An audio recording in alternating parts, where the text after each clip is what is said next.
Hello, everyone, and welcome to Alabama Blue School for October. Welcome to everyone who's here on the Zoom. Alabama Blue School is a series of training that is by local Democratic leaders, and it is for local Democratic leaders. And this is where we get together to learn from each other the best ways to find Democrats in our areas and build Democratic infrastructure from the ground up across our whole state. So, and we are the United Democratic Clubs of Alabama who organize this. And we're just a working group of local Democratic organizers. And we know that we are stronger together, we're smarter together, and we're more efficient and effective together. So we try to meet and share information and resources as much as possible. So tonight's Blue School is on the topic of communication. It's the second part in a series on how to effectively communicate the Democratic message in our local communities. Linda Turner, who's chair of the Houston County Democrats, is going to be presenting this evening. And I think that's all I need to say, and we're going to get going. If you have, Linda will probably speak for a little while, and we'll have time for questions at the end. You can also ask questions in the chat. Linda, take it away. Hi, thank you very much. As Emily said, I did a part one to this in July of this year. So I'm going to do a little bit of a recap on that. Basically, we talked about the 7 C's of effective communication.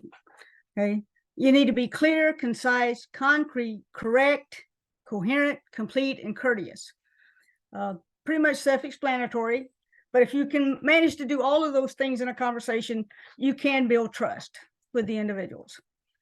Then we gave a little bit of an overview of what is political communication. Well, it's basically just a subfield of communication and political science integrated. It's concerned with how information spreads and how it influences the policies and politics around you. There are several different structures when you talk about nation-state structures of communication. You have totalitarianism, authoritarianism, democracies, you have republics. The thing to remember is that the more voting is usually the choice or the way that the democracies try to implement the structure, they don't always succeed. Just like here, we have the Electoral College. So we don't have a true one vote, one person democracy. But at the end of the day, and up until recently, our communication from our political people had been, pretty accurate and timely. We all know that we've got some problems now with both the messaging and whether or not it's factual. So what do organizers, local organizers like us, really need to understand and learn and concentrate on? Well, we need to be able to hold meetings, effective meetings. We need to know what medium we want to hold those meetings in. Do we want social meetings, or do we want more structured, campaign committee meetings? You need to know how you want to publicize and distribute your local messages. You need to learn how to do document sharing. That's one thing that I believe UTCAL is doing superbly. We're using the internet, we're using our computers, we're navigating social media, and we're doing all of those things integrated so that more people in Alabama can participate. So when we look at all of that, who should we be talking to? Okay, if we know what we need to say and kind of what we need to do, but who are the people we need to be talking to locally? Well, in short, it's all city, county, state, district, state level US level elected officials, and nonprofit organizations and community activists. And that ranges from like the volunteer fire department in Wicksburg, where I live, to the volunteer sheriffs that we have. It's important for me to be able to know and interface with all of those people. That's where the information comes from. And if I'm getting it from the source, I'm getting a better understanding of what they're trying to tell me. Okay, so that's the recap. And I wanted to give us some practical stuff tonight, because who we need to talk to mostly, of course, is our voters. And one of the things I get all the time is, who are they? Not who are the voters, but who represents me? So we all know how to extrapolate information. You can go to the websites, you can go to the meetings in person, you can talk to them on the phone. But how do we get everyone that's voting to know who their representatives are? From the mayor to the police chief, to the commissioners, to the people on the Board of Education locally and statewide, they're Alabama representatives. Those are the people that we want, or I want, I don't know about y'all, but I want the individuals in my community to know these people by name and how to contact them, so that when I send out a urgent call to action because they want to ban books in Houston County, I know that everybody that I'm reaching out to already has the information on who and how to contact them. So there will be a packet included in this, and there will be 5 activities. This is something I've worked with the Southeast Alabama League of Women Voters. The first one is how to look up and print your voting card. The second activity is finding out who represents you. These are step-by-step guides. It tells you where to go, what to do. It's a technical walkthrough. I did it this way because most of the people that I have are not going to remember from one day to the next. So if they have something hard copy like this and it's printed out and they write on it, they're going to be able to keep that one document on their refrigerator. We included what bills are being considered in Alabama, as well as which ones did your representative sponsor and how they voted. So you can actually go to these websites there and you can do searches by name, by bill number. Again, why is this important? Because again, when I tell my constituents and the voters, I want you to reach out to Representative Rick Rimes, I want them to have the information. So that's the purpose of this. And that's why I focused on this for this particular communication class. Okay. Now, the last 2 activities basically are tests. And it's basically, now can you maneuver the information? Can you find it?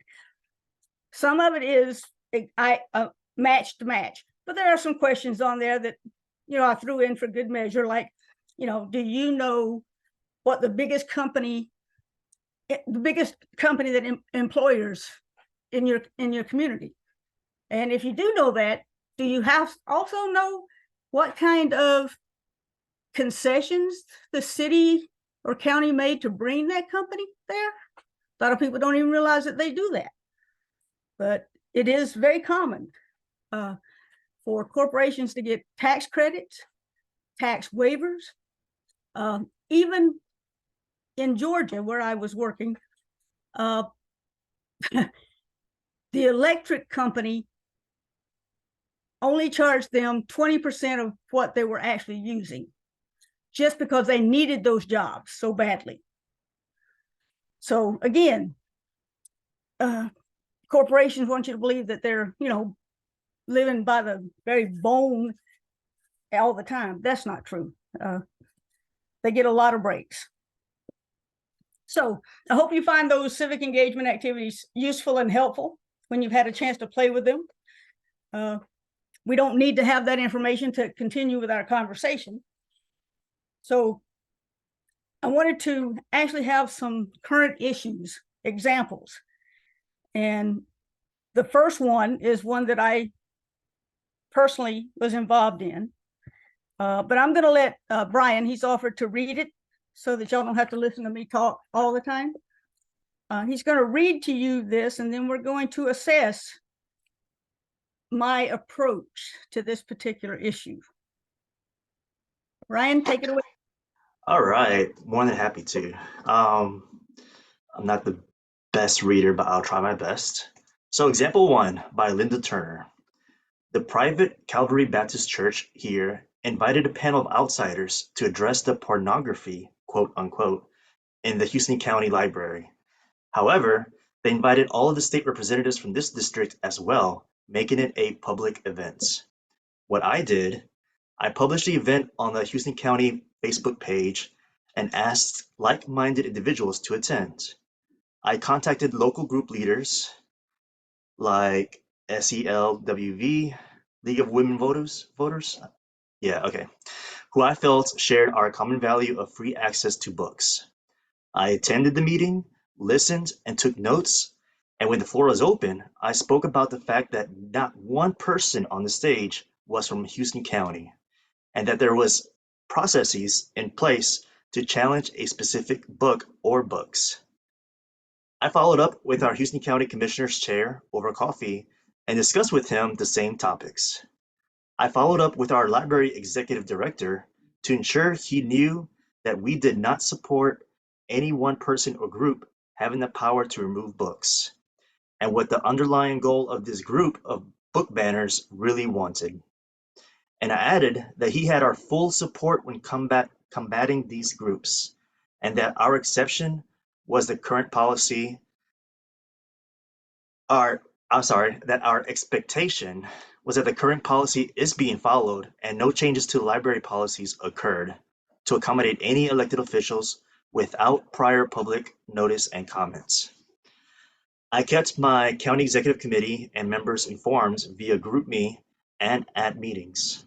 I created a separate Facebook group named Dothan Houston County Library Alliance to encourage discussion as well as a way to track this issue.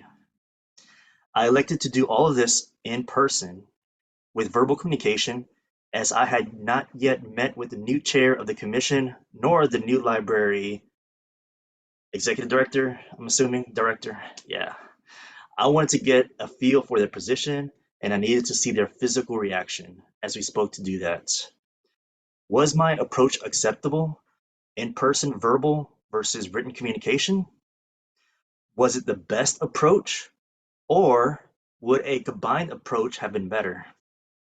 What could I have done if I did not have free time to attend the meeting or meet with the key persons?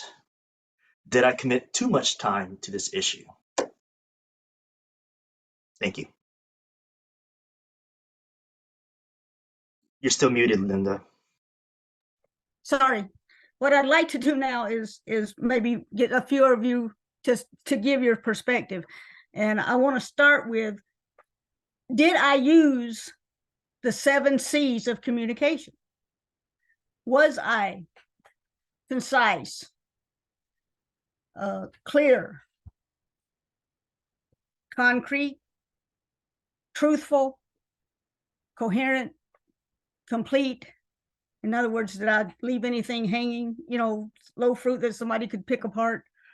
And was my approach in general a courteous approach to this problem?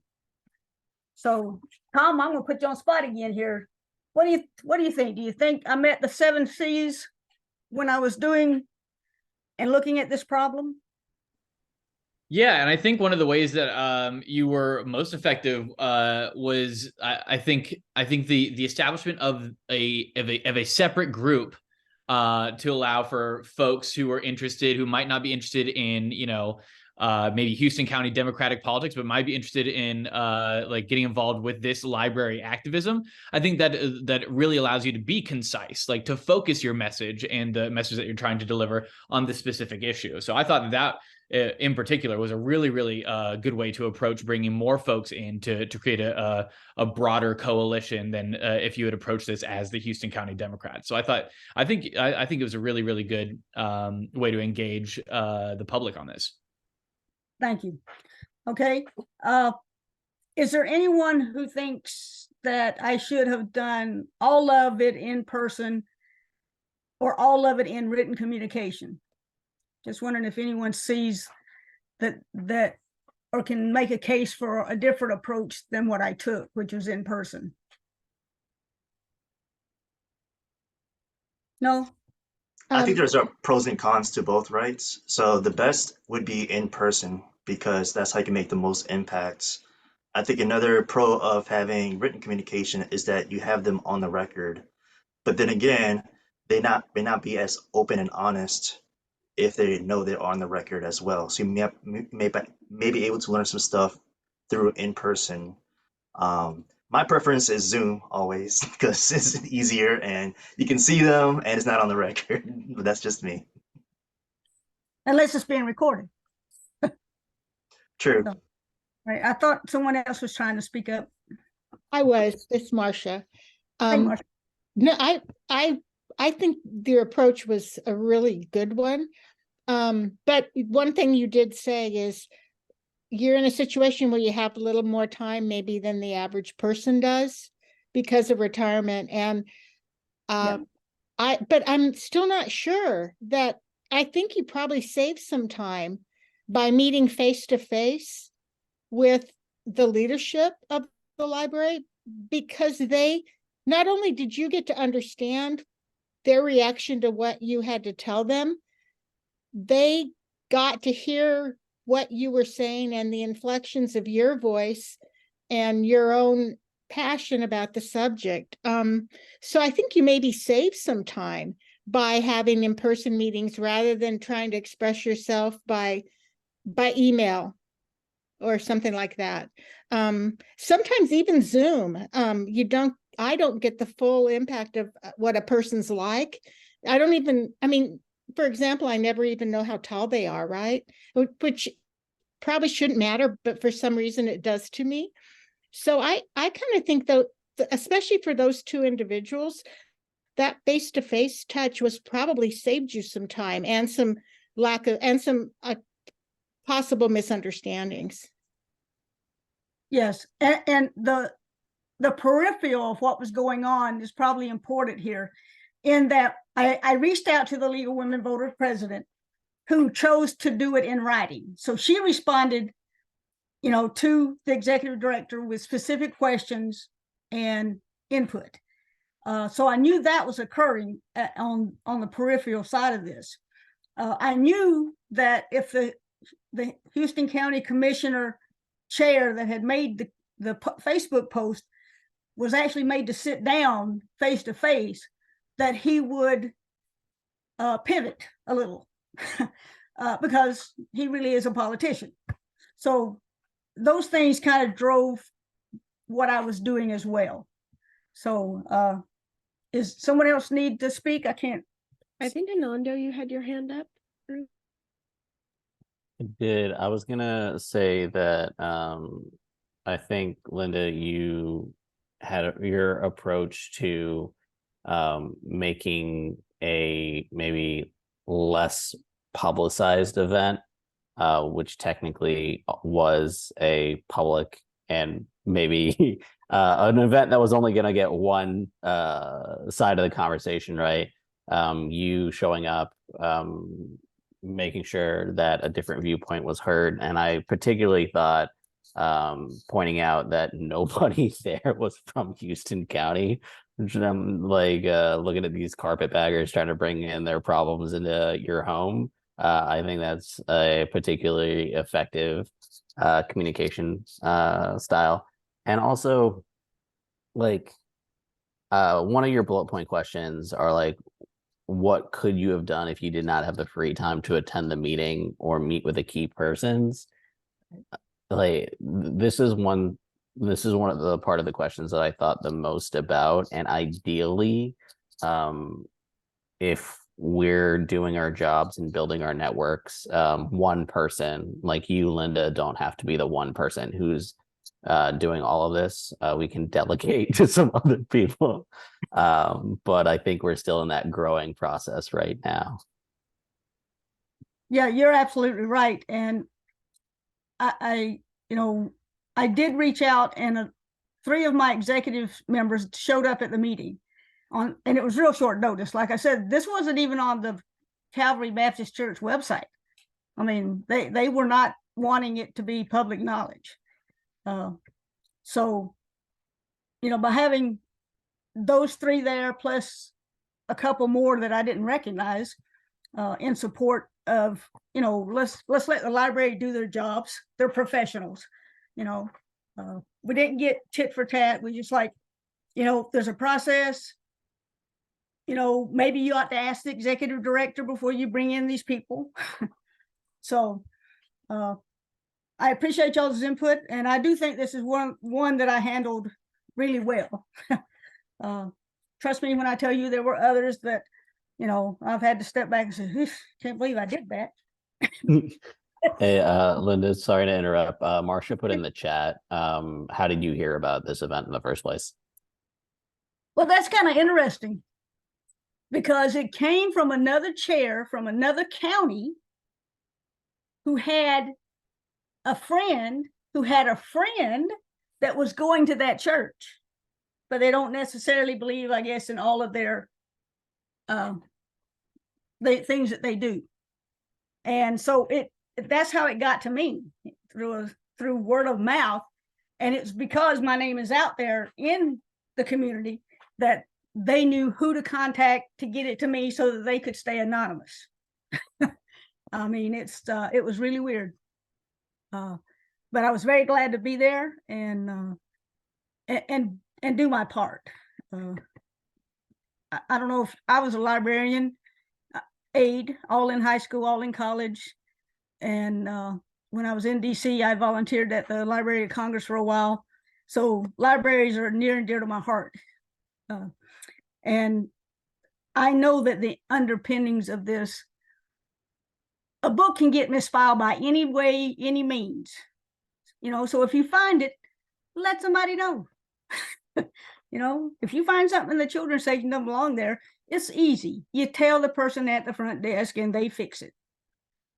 Because it's probably in the wrong place if it's sexual in nature. Because we don't have books, as the executive director stated very clearly, he does not have any pornography in his library. And he was very succinct at his last meeting about it. So thank you. Any further comments on that particular issue? If not, then I'll move on to the next one. Nope.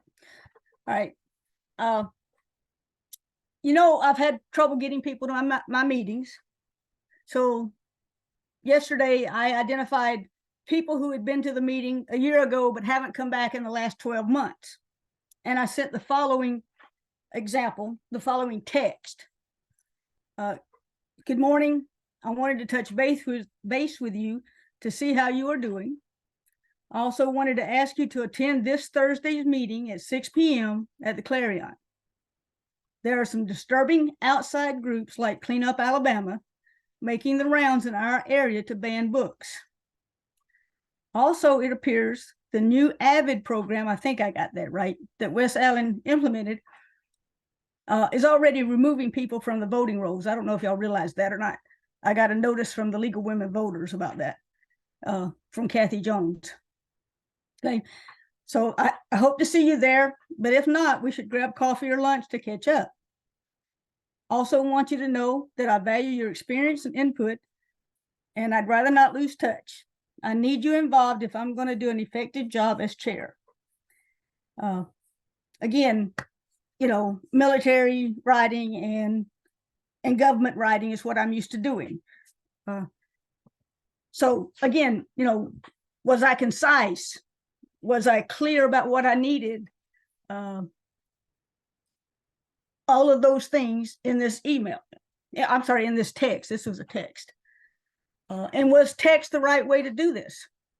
Or should I have personally called them? I had 150.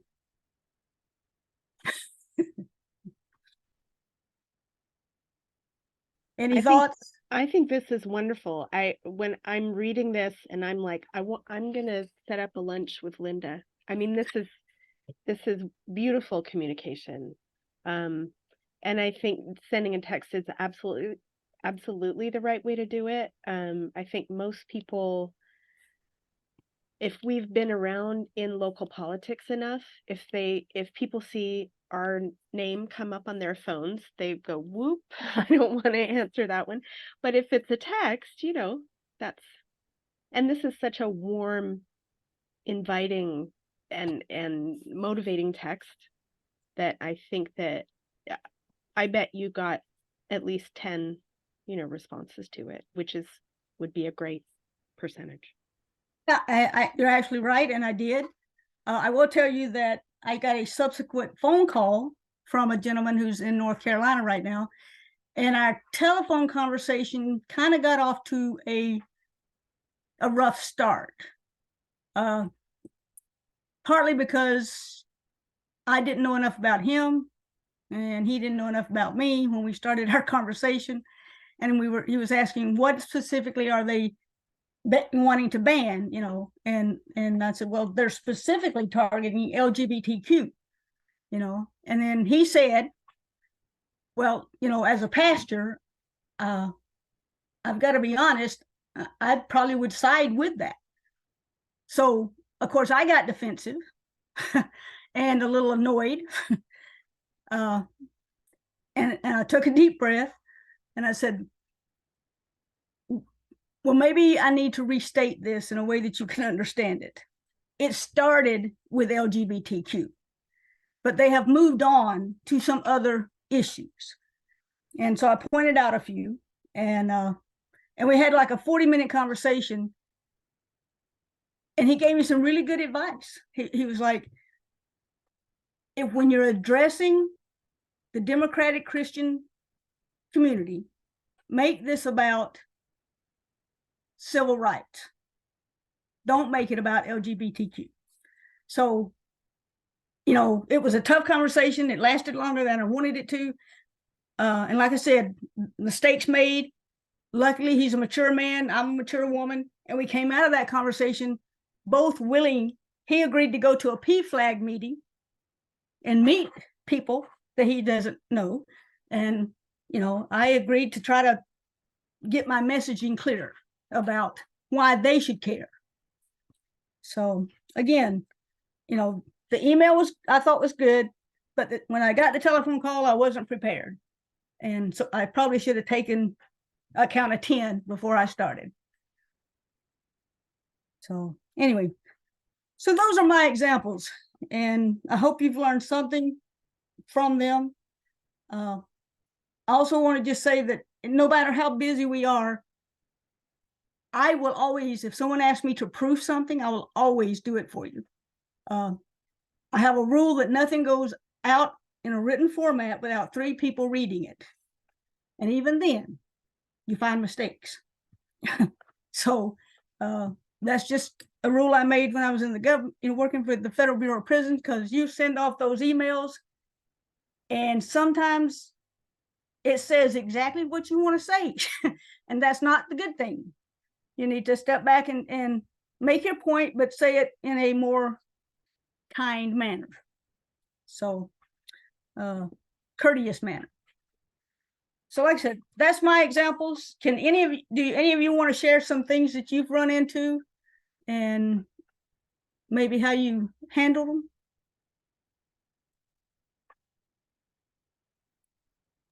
I have a question.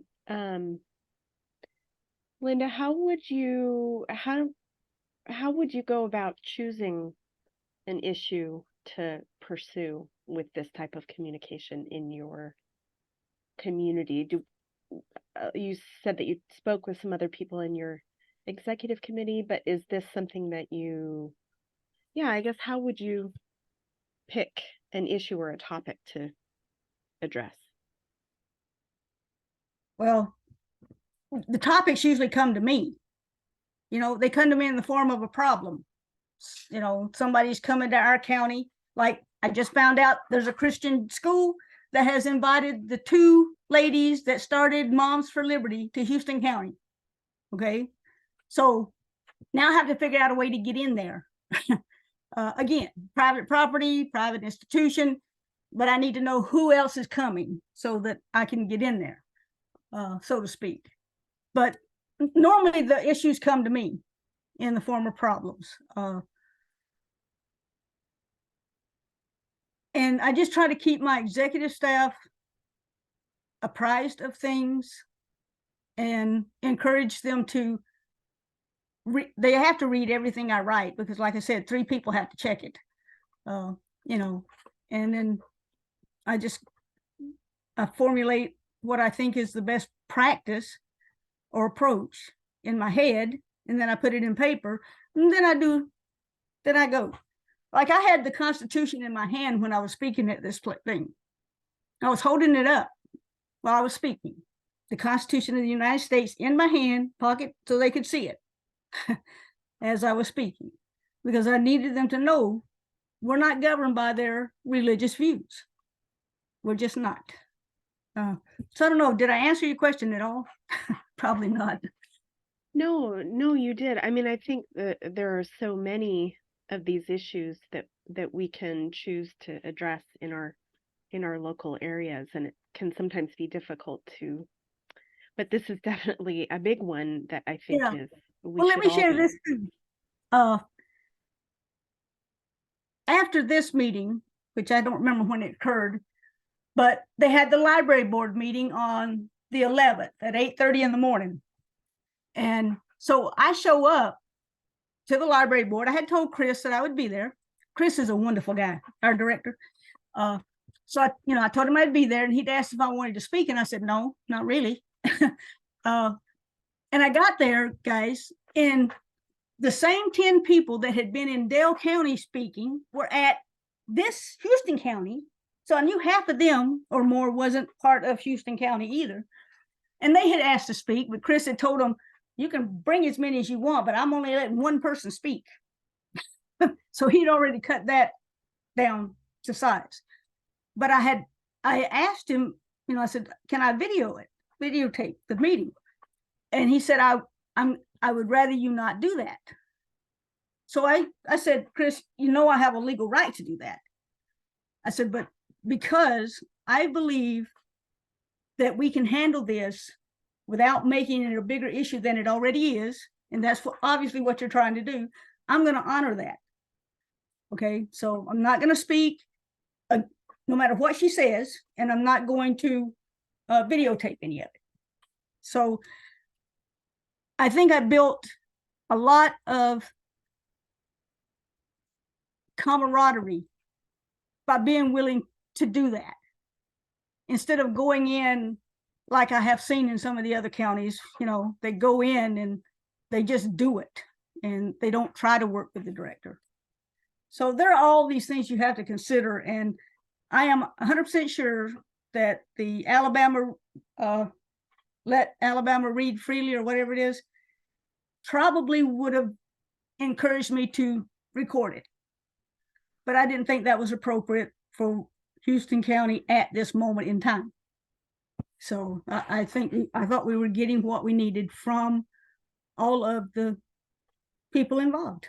We were getting their cooperation, and they had sent me all the policy changes they were going to make. So I knew up front what was happening at the meeting. You had your hand up. Yeah, I just think we can't really underscore enough the element of that of this kind of activism that Linda has talked about, which is the trust building here, right? Like building that trust, like of external of our own networks. Like building trust to a nonpartisan individual, like the executive director of the libraries.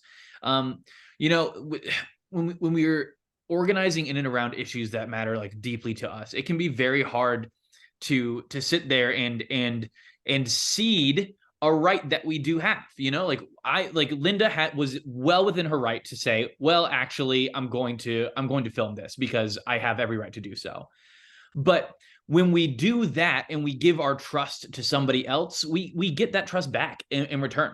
And that is, she's laying the groundwork in a community that she has to live in outside of this issue area too, right? And we can't forget when we're talking about, especially at the county party level, that these are communities that are small enough to be intimate for us.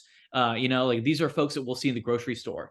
And so building that trust and creating a picture of who Linda Turner is, not just as the Democratic activist, but as the person who said, you know what, got it. You don't want this filmed, understood. I'm trusting you to keep an open record of this. I'm going to keep a record of this written myself, but we're not going to put this on film. That is something that'll pay dividends going forward as we engage with different issue spaces too. And it creates a coalition that's broader than any one particular issue or area as well. Now we have when we talk about, LGBTQ issues, we have the executive director of the libraries that we can call on and ask if he wants to come and help out as a friendly measure, right? And it's just broadening our network, and it's reinforcing those relationships that are going to go on hopefully for years to come. Yeah, I'm hopeful that you're right about that. And I do believe that Chris is one of those people. I just don't think, I don't know how Houston County and Dothan got so many really well educated and qualified people for certain city jobs, because I know they don't pay that much. But the ones that I have met, the city managers, the engineering lead, the fire chief, all of them, they're just top of their game. And I'm going to give them the professional respect that their position demands, okay, so long as they're doing their job by the numbers. And I'm going to feel good about that too. So, all right, I'm losing track of what time it is, but does anyone have anything they want to add or interject? And I do say that when you're working through the activities, if you work through the activities and you find a glitch, please let me know, because it is a work in progress that we will be presenting that to all 8 of the recreation centers. Have already committed to doing a Tuesday activity and putting it on their calendar. So hopefully I can really get people motivated once they know who their representatives are. Hey, Linda, I've got a question about the activities. Is there a question that you like the most? Question that I like the most. Well, I have to kind of look at them again myself. I don't think so. Like I said, I just tried to kind of make sure that, if they could answer the questions and I knew they'd done the activity right. I thought do you know if these corporations are getting subsidies from the city was a really good one. Yeah, I threw that, my background is in private prisons. So, I was shocked. I didn't know it. I had no clue how much the counties would give people to bring jobs to them. I had no clue. Probably though, I think my favorite one, only because of education, it might be, does the city's Board of Education have policies that are accessible online? Because we've run into several parents when we knock on doors that, well, not just several, there's a lot that are having school issues, and they try to go through their principal or the superintendent. And many of them don't realize that there are policies for conflict resolution with timelines and deadlines that they can do. So probably that is the most important one for educating them about something that's really personal to them. You know, I like the one about the corporations too, but I think the Board of Education is the one that they really need to hone in on, because that's where they have most of their conflicts.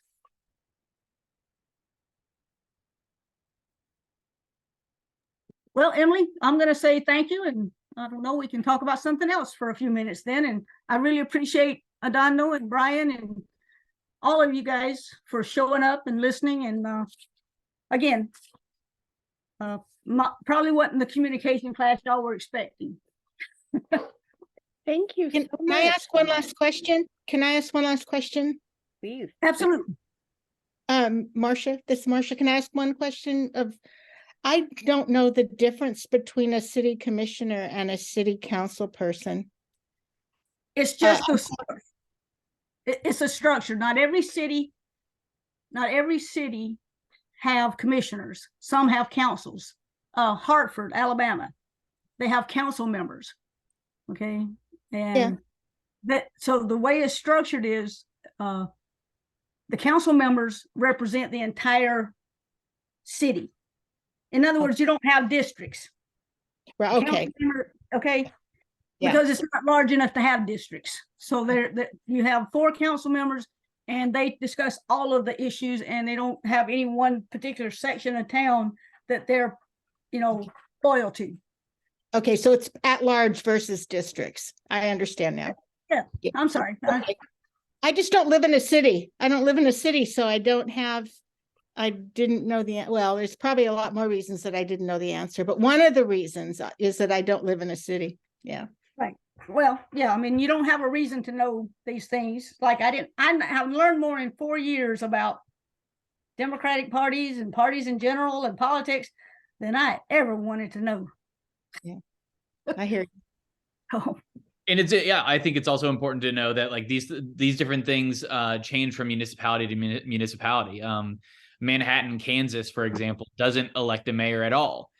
They elect city council members who then take turns being the chief executive in 2-year terms. And so everybody shares the responsibility of being that chief executive or the president of that city council. There are different places that do it different ways too. But yeah, it's all districts and terminology and responsibilities. But yeah. Yes, which is why it's really important for us to get our local counties and up and running and understanding how they work and getting the electorate to understand, because I promise you, no one's out there teaching them this. And that's why I feel very fortunate to have the League of Women Voters housed in my county here, so that I can sometimes say, can you carry that water ball, that ball to the finish line for me? And they do. So. Well, Linda, that was fantastic. I think that was, probably not what we were expecting. But I think that that's a way of thinking about political activism that combines, activating and engaging our volunteers and our voters with our local communities, and also engaging our elected officials and other public servants, really connecting a lot of the pieces of what we're doing. So thank you so much for that, giving us that framework. And those are great tools that you've given us. We're going to share those. Those will be on our shared Google Drive. All participants, anyone registered for Blue School, will have access to those materials. And we're also going to put this video on our YouTube channel, so everybody can watch us having this conversation. Well, let's all say thank you to Linda. Thank you. Welcome. Thank you, Linda. Thanks to all of you for coming, and we will see you next month. Next month is November. We usually do the 3rd Tuesday. We're going to back it up to the 2nd Tuesday, so we're not in Thanksgiving week. So more on that later, and I'm going to end the recording now, but the meeting is not over.